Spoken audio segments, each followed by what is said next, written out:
माझं विचारणं असं आहे की पहिल्याच पुस्तकाला मार्केटमधनं ते परत घ्यावं लागलं. इमोशनल सेटबॅक नव्हता का तो? माझं पुस्तक असतं मी लिहिलेलं तर जो सेटबॅक बसला असता त्यापेक्षा नक्कीच कुशनिंग होतं ना. You are taking it that way असं म्हणूया आपण. I will always take it that way. याचं कारण मी जेव्हा माझं पुस्तक लिहायला घेतलं तेव्हा हे पुस्तक उद्या जयशंकरांनी त्याच्यावर प्रतिक्रिया द्यावी यासाठी लिहिलेलंच नाहीये आणि ती अपेक्षाही नाही. बरं. मला लिहायला आवडतं, मला अनुवाद करायला आवडतो. मला एक्स पब्लिशरने ती संधी दिली. ते पुस्तक माझ्या वैचारिक बैठकीमधलं होतं. बरं. त्या पुस्तकातल्या मूळ लेखकाचे विचार मला पटले किंवा त्याची शैली मला आवडली म्हणून मी ते घेतलं.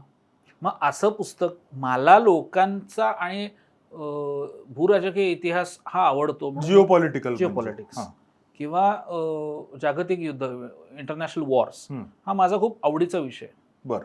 त्यामुळे उद्या माझ्याकडे हिटलरचं पुस्तक आलं तेही मला आवडीनं घ्यावंसं वाटेल आणि फील्ड मार्शल मॉन्टगॉमरी किंवा चे गवेराचं आलं तरी मी ते घेईन.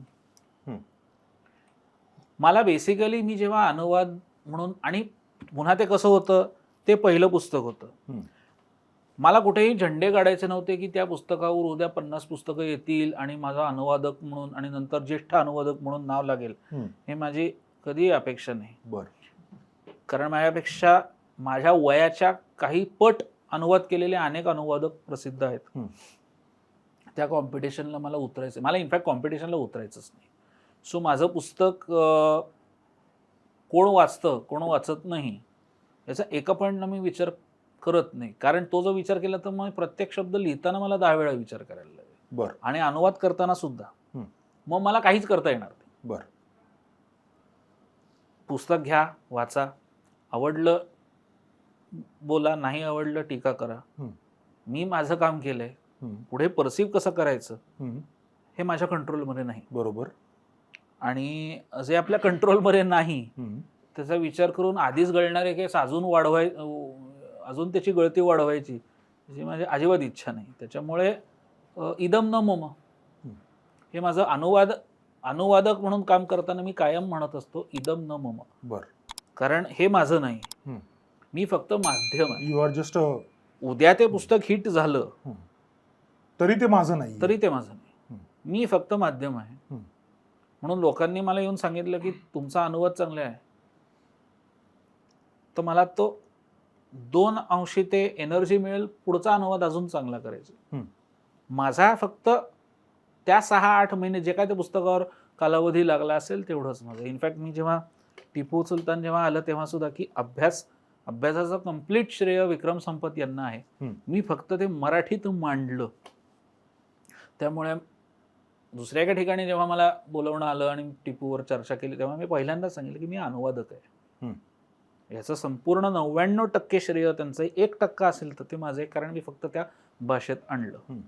मी अभ्यास केला नाही पण त्या निमित्ताने माझं वाचन करताना झाला. टिपू कळला.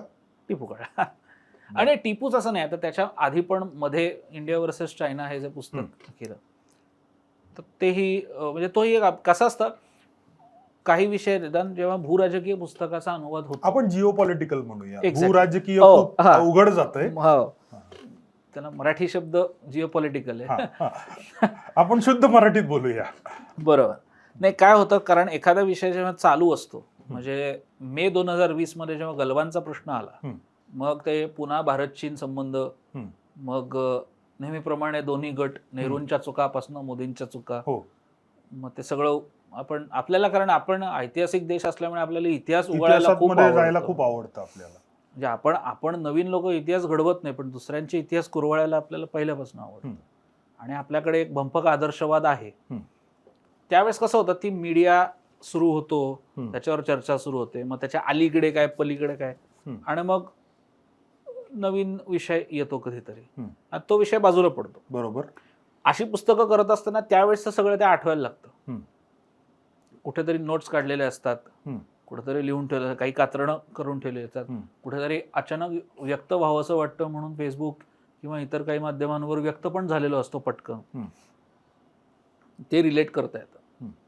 आणि मग जेव्हा असे काही अभ्यासू लोक असतात जे मांडतात तेव्हा त्याच्यामधला सत्यता ही कळायला लागते आणि ते खरं किंवा त्याची रियालिटी लक्षात आली किंवा त्याची डेप्थ लक्षात आली की ओ असा आहे का तो प्रश्न.